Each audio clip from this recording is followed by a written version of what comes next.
welcome to another edition of Tampa Bay Insiders, where we gave you a little look at some of the people who are movers and shakers and decision makers in town, who are very active in our community, and you can get to learn something more about them. Today we have with us Linda Saul-Sena, who is City Councilwoman, District 3, which is the citywide, representing the entire city. Welcome, Linda. I'm so glad you could be here today. Linda, this kind of what we like to do with this show is to show people, tell people a little bit about you, something so they know you better than watching you vote for or against water restrictions and things like that. You're originally from Tampa, correct? Yes. Born and raised here? Absolutely. Now, Louise, we used to live across the street from each other, and the house that I live in, my grandparents built in the 30s. So they came down here in the 20s, just in time for the crash. They were here pretty early for Tampa, correct? Okay. Well, actually, my grandfather had a store on 7th Avenue in Ybor City, and he and his brother sold used things from World War I. It was like an Army-Navy surplus store. Like a collectible or no? No. At that time, it was just, like men's clothes that were left over from World War I. And then later, his name was Fred, and his brother was Mac, and they put their names together, and it was called Free Max. And they ended up with about 40 stores throughout Central Florida. Wow. From I didn't know that part about you. But living next door to you. Well, but the really funny story is what my grandfather had done in New York was he had studied conducting, and he had studied at Juilliard. And he had this choice to marry my grandmother and join the family business in Tampa, or to go on tour with Isadora Duncan conducting the orchestra. So you can tell what choice he made. And as an older guy, I don't know that he was so thrilled with it, actually. But he was a very successful... Well, because when you're older, you spend your whole time regretting what you didn't do instead of focusing on what you did do. But I'm happy that they moved here because... It's a great place to live. It's a great place to live, and I grew up 3 blocks away. My mother... From your grandparents? From my grandparents. How lucky can you be in today's day and age? And I got to know them, I saw them at least once a week, but usually about 5 times a week. My grandfather would always... I'm going to send this show to my son in Arlington and say, see, you have to bring that baby down here, you're my grandchild, because it's good to have your grandparents around. It is very good. So you got a lot of wisdom from them. And love care. And direction. That's terrific. It was great. So, okay, so you had this long history already, your family did. Right. And then, did your dad take over that business, your No. grandparents' business? No, he went into a different one. Different business, but we have this history in my family of sort of local girls importing husbands. So my mom married a guy, my father, who moved here from Jacksonville, and then I married a man from Connecticut. And so we've stayed here, and we just sort of you keep bring the bringing men them in. down. Oh, that's kind of good. And where did you go to school? You didn't go to school here, though, right? Did you? Well, I went to Gorey Wilson and Plant in Tampa, and then for college, I went to Tulane in New Orleans, which was really great. That must have been wild for a girl from Tampa. No, there's a tradition of it, actually. It was called Newcomb College of Tulane University, and it was great fun. And what did you say? Art history. But the main thing that impressed itself upon me living in New Orleans was what a great city New Orleans was. And the things that made me love it were good food, great music, beautiful architecture, a streetcar that went through it, and a real respect for the past, historic preservation. That's and true. Then I came back here after college, and I looked around Ybor City and thought, this looks a lot like New Orleans. Maybe we should do something to protect it. But what was your first job here, or what did you work in? I worked as a planner at the Tampa-Hillsborough County Planning Commission, writing zoning recommendations for both the city and the county, and then later I wrote land use plans. I wrote the Hyde Park plan, the Davis Islands plan, the West Tampa plan. Wow. So, what made you get into politics? Well, I'd been a planner, and at that time, political decisions were really, really interesting. This was, we're talking, more than 30 years ago. Okay. And the county commission at that time had 5 members. 3 men, all named Bob. Couldn't make this up. And the 2 women were Betty Castor and Fran Davin. Right. And every zoning decision was split along gender lines, with the 3 Bobs voting with the developers and the 2 women voting with the planners who wrote these thoughtful recommendations saying, if you're going to rezone 300 acres, maybe you should set some land aside in front for a rec center a school, a park, some kind of public amenities, And bike Florida paths. wasn't very well known back then for good planning. I Well, mean, we way tried, back. but because none there of was helter-skelter sort of like you. it was completely not a rational, well Right. thought through. And this was at that time. This was 30 years ago, plus 30 years ago. It was up Northdale Mabry. It was the new Carrollwood, Right. you know, which then later morphed into all these other places. But at the time, we planners were saying you should set some land aside for service roads for the commercial uses, so that you could have pedestrians and bicyclists. Anyway, nobody paid any attention And to our Dale rules. Mabry became a disaster A area disaster. for years. And you know what? There is no joy in saying "I told you so." I mean, there just was no pleasure in saying, "You see, it happened. It's a disaster." I mean, that was not fun at all. I'd say one of the things I think was very well thought out, or was that accidental, is that we have such a fabulous airport. That was because it was a benevolent dictatorship. It was really the airport, the aviation authority, no elected officials, an appointed authority with a couple of elected officials, but some great staff. Keith Buckley's dad was in charge of that. Isn't that interesting? Oh, wow. And they did the most innovative thing. They analyzed what the needs were, which were, you had airside needs and landside needs, recognized that if you put those in two different structures and then connected them with the monorail, you'd get a great functional airport. And it's better living through good design. And honestly, that could solve so many of our problems. If we And thought, that airport consistently picked one of the top 10 in the country it's or really world stood even. the test of Oh, time. it's such a terrific airport that anywhere else you go, you're like, oh, why can't they fix? Why do I have to walk so far, for heaven's sake? It's a great miles airport. and miles. It's just awful. Okay, so you saw that these decisions were being made that didn't make you happy. No. So I decided I'm writing all these reports and nobody is reading them. I'll do something for television. You know, people watch television, so. That's why we're here. So I wrote a grant and got the funding to create a 27-minute made-for-TV film called City Visions about good urban public spaces. And I bought cheap tickets. They were like $300 for 21 days of travel, and took a camera guy, another camera guy, a sound person, and myself. And we went to Seattle and Portland and Boston and San Francisco. Cool cities. Cities, and this was 30 years ago, but that were doing really innovative things, and shot cafes and transit and public gathering spaces. And I was so hopeful that if I made this film, which we did, and it won awards, and brought it back to Tampa, people would see it on TV and say, let's transform our city. Did they put it on our channels? No. You didn't exist then. I showed it at 30 the years, Tampa. right. We're 25 years we're here, We right. showed it at the Tampa Theater, and Oh, we showed it at unbelievable. and we showed it at the Gasparilla Sidewalk Art Festival. There was like a building where Hatrix is now that was under renovation, and we showed the film there. And what happened? People said, "Oh, interesting ideas, great." But then I realized that it's beyond just having the idea and showing it to the city leaders. You have to shepherd it along, which is what I've spent the last 30 years doing. You have to get a ton of support to get anything changed. And you Any have to law. be dogged, and you have to be focused, and you have to be indefatigable. So Perseverance. Calvin Yes. Coolidge's famous quote, right? it's the truth. Right. So now the good news is, 30 years later, we have the cafes, we have public art, we are working on That's true. transit, we've got the streetcar. I mean, there has been progress, but my Lord, it's taken a long time. Yeah, this is very, very true.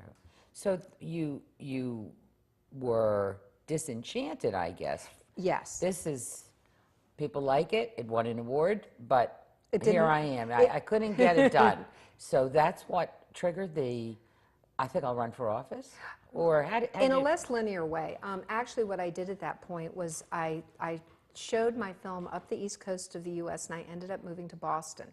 And I lived in Cambridge for a year Okay. and worked for something called the Cambridge Multicultural Arts Center, which Okay. was an old Bullfinch courthouse that we transformed into an arts center. Then I moved to Philadelphia, and I worked for a program called Architects in Schools to teach kids about good design. Then I came back to Tampa and worked for a nonprofit called Tampa Community Design Center. And then I worked at the Tampa Museum of Art as their first PR person. And while I was there, City Council and the mayor woke up one day and said, guess what? The rose garden next to the river is gone. We're going to transform it into a bank and A garage? No. yes. Well, Am I right? yes, Okay. you were right. So What a good guess.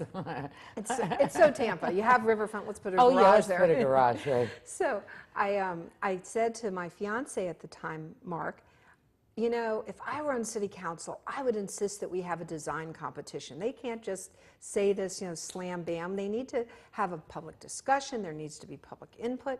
So he said, why don't you run for city council? And I said, well, you know, maybe I will. And he said, if you do it, I'll support you. And I was so...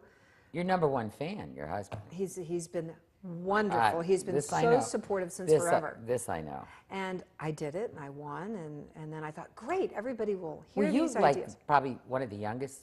Yes, I was the youngest. I was the first woman to ever have become pregnant and have a child as a council member. It was a while back. Yeah, I would So- say. And you had a child right then, And too. I was in a race with 7 people. I'd never run for political office. And I just worked really hard, went door to door, you know, said I'll work hard. I know a lot. I'm a planner. And you won. And I won. Did you get surprised by that? No, I thought if I ran, I'd win. I didn't realize how exhausting a citywide race is, which it is truly, but it was really interesting. I didn't know, it wasn't until years later, after I'd served 2 terms on council, left and wrote a history of Tampa about Ybor City, that I found out quite how convoluted local politics is when I started doing some research on how things have been in the past. Now, when you ran that time and you were a 2-term, that was 1 district, right? It wasn't citywide. No, that was citywide. You ran citywide the From- first time from out? from the first time out. That's how naive I was about how challenging the You'd have process to be would naive because you'd say, "Oh my God, that And- is a huge race to And manage." there was an incumbent in the race, so it was pretty brave. I'll say. So, how were you accepted as such a young person on there? Were you the only woman? I was Or the no? only woman. I was by far the youngest, and the chairman at the time was Tom Van, who called everybody Mr. and he called me Linda. And then when I got pregnant, that was another distinguishing characteristic. But what I basically did is what I've always done, which is I figure I have a full-time assistant, I have really nice stationery, I have a downtown parking space, and I have access to the press. What can I accomplish with those givens? So even if the mayor wasn't necessarily supporting something or my colleagues on council weren't, you're still able to accomplish a tremendous amount through pure dogged determination and promoting issues. And if you do it for long enough, eventually you get some of them through. Even if it takes 30 years, as you said. Yes. I mean, how long just alone, I guess, I don't know, how long do I know you? 20 years or something like that, maybe. How long has it taken for people to start really paying attention with Kennedy Boulevard? That's what I was just going to say. I mean, It's Kennedy Boulevard, 22 years. 22 years you've been saying, let's fix Kennedy Yes. Boulevard? Yeah. And it's finally happening. It is happening. But I mean, I go it's down and I'm taken like, hey, forever. that's new. Wow, they did that really nice, but it's next to something that isn't so nice. Well, those people are going to get embarrassed and have to fix that, or the next people that buy that are going to have, because you can see progress. You over see the what- long term. Yeah, over the very long term. But you're right, that's a very long time. And what's always appealed to me about what you were pushing was this is the road you get off, you get on when you get out of the airport. Yes. And you're bringing in visitors, and you're bringing in, company, people to the convention center, whatever. They're going down that road. And here we have these 2 literal downtowns. We have Yes. the West Shore, which was downtown, and the downtown. Right. West Shore District. But, and this is the one road that joins them both. It should be fabulous. It should be. And we're working on it. But man, is it taking a long time. Yeah, and it's nice because a few banks have come in. They've actually made it look prettier. Their landscaping or so forth, and made some changes that are good. But if you look at really great, I want Tampa to be a great city. I love living here. It's a really comfortable place to live. But it should be beautiful. And we are not there yet. So, it's like job security. What are the things we ought to be focused? I mean, people are watching this. What do you think we should be focused on? Well, there are a number of things, but Okay. the good news is we have made some great progress. When I was growing up in Tampa, downtown by the riverfront was awful. It was like abandoned warehouses, and there were really large rats running across the street. I mean, it was vile. And it has truly been transformed through several successive mayors and a lot of work and a lot of investment by the community. We are The going to Performing Arts Center and so forth, all those things that weren't here 30 and a river walk and the ability to walk from one side of the river to the other. And I truly believe it's just going to be increasingly embraced by the community as our living room. So that's big progress. Oh, and there are these great water taxis that people should enjoy. They're inexpensive. I want to try one of those. Fun. Did you go on one already? Yeah, it's inexpensive. It's really fun. And frankly, the river is one of our best angles. So the river. Because you go to like a place like Baltimore or Fisherman's Wharf in San Francisco. Exactly. San Francisco, and you go, God, this is like fun to be here. I'm going to come back here. And every time you go, you've got to go back there. And our river's beautiful. It is There's so. waterways and And it's not so hot except in the dead of summer. Anyway. Oh, listen, I didn't see them, but I understand, I live on the river, and I understand there were dolphins out there the day before yesterday in my backyard. And I just said to my neighbor, you need to call me. So I run out of the house then. I just can't believe I missed them. But you're right, the river's a cool place. It's great, and there are things we can do to make it even better. Create access for the boats that want to go fast closer to the bay so they aren't going fast where the people are trying to kayak and canoe and do the so anyway, that's definitely special. Our neighborhoods for the most part are improving. People are investing in their homes. They're great. The commercial streets, we have some commercial streets that really need work. Hillsborough, Nebraska, Florida, they all are surrounded by neighborhoods where people are reinvesting, but the commercial streets look pretty seedy, and that's something. I thought that when they did 22nd Street and redid the the projects, the pardon crosswalk me, thing, starts with a C. Public housing. Public housing. No, I was trying to think of College Hill. When they redid that, why didn't they take out the strip centers and fix them? I mean, there's the main road. You're right. These places are really they look so nice. I had visitors in recently, and they said, is that new? And I go, that's public housing.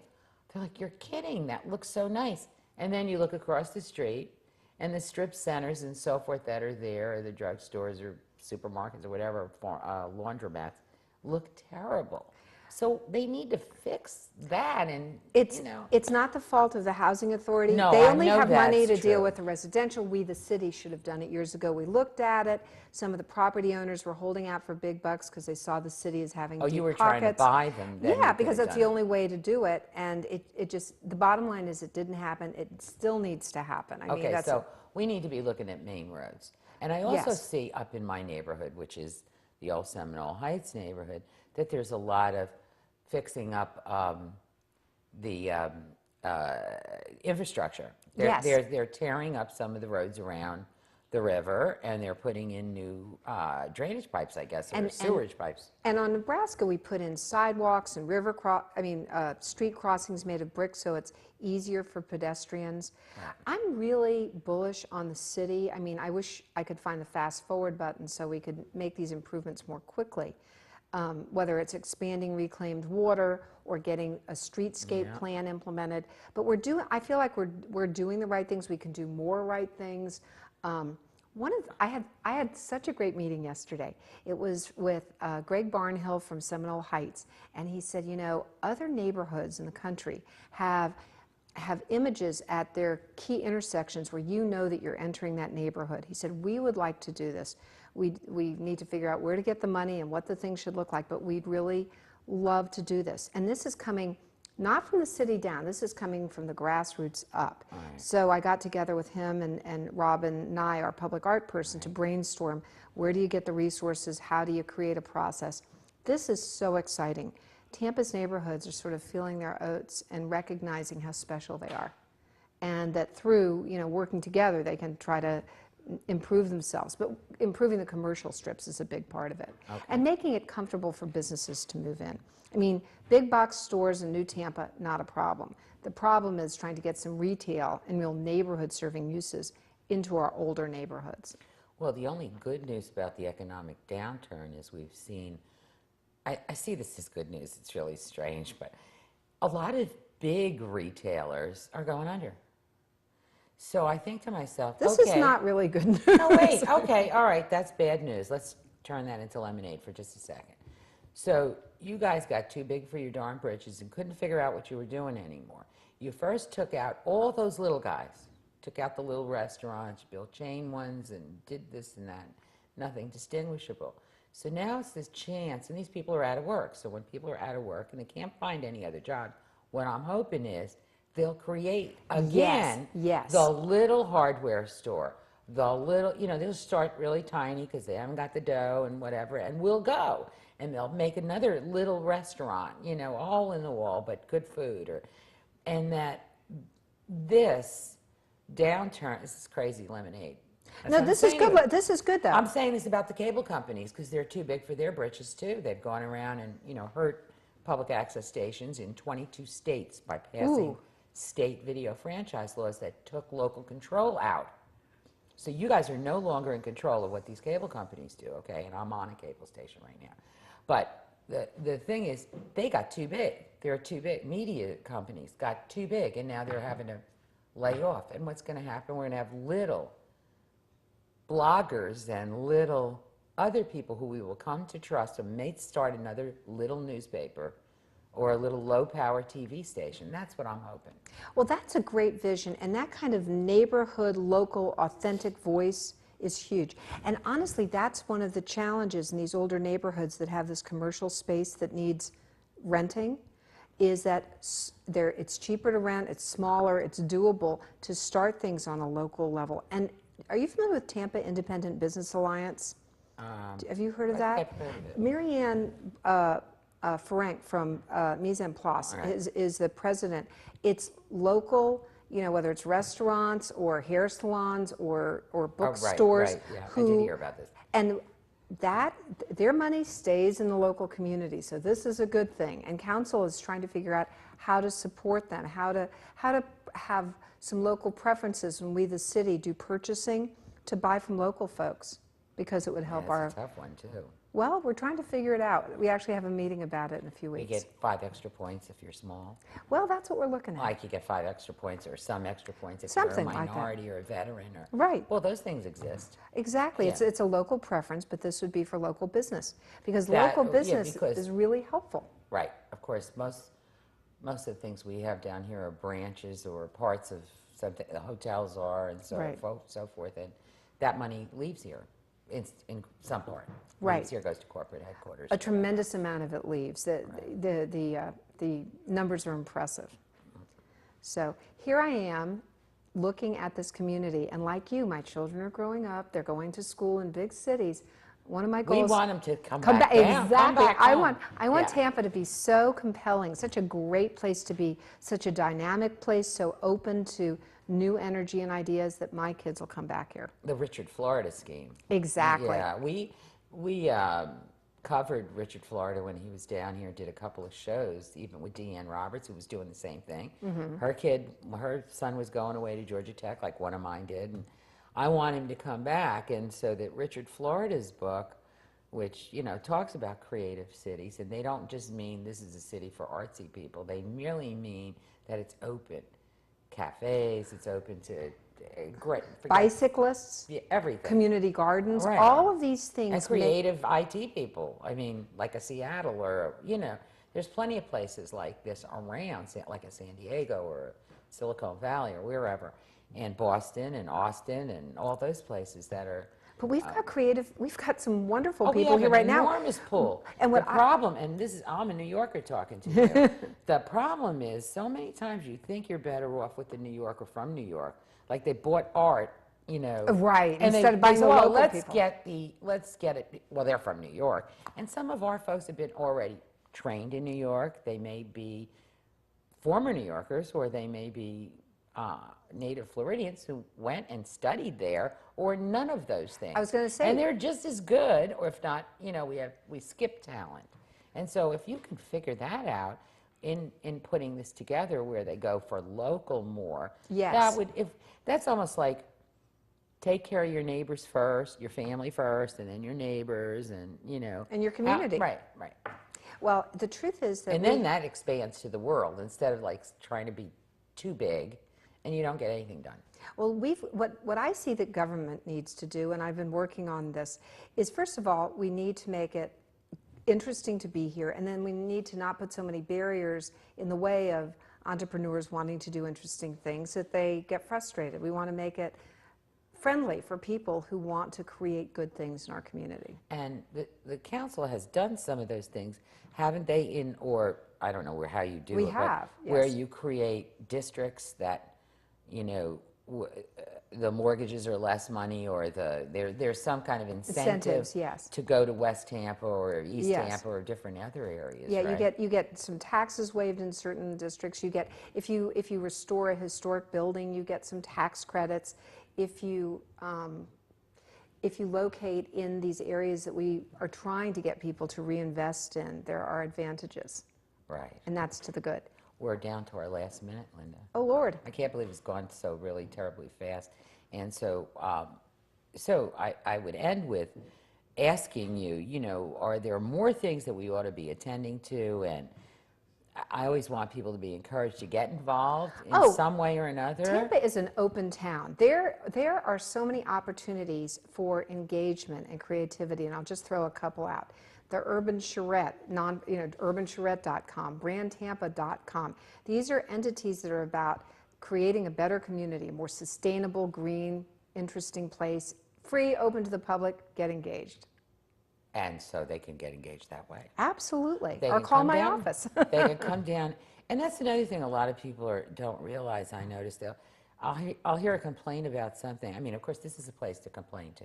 Of course. Because you can come down here, take video production training, and put a show on about your whole point of view about what should happen in the city or the politics or whatever you want, that while we still have the last public access center in the state of Florida. Oh, my Lord.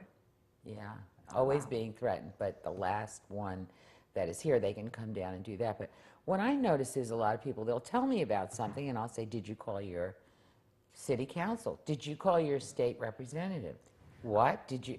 And they don't think to do it. Of course they listen. I actually changed my vote on something once because of a tape that somebody produced here. It was on public access. They said, watch it. I did. I changed my vote because I learned something that I hadn't thought of. Well, the It's show huge. you were on about river setbacks. Yes. That was a great show, and it brought out the need to look at fertilizer more. And then I Yes. saw the next thing you did was bring it up at an estuary or a, Yes. what was that? Some Yes. meeting. We need to do something with the Fertilizer. fertilizer. We need to Actually, we use brought it for- up at council today. Oh my God! Well, and that happened at that show because those neighborhood and environmental people were just talking about that's not going to solve the problem. This could solve the problem better than just doing a setback, and that made sense. Absolutely. Right. So they should call you. Absolutely. Especially as it has Thank anything to do. Thank you so much for being on, Linda. I always appreciate you This being was here. fun. And I hope that everybody tunes in next time.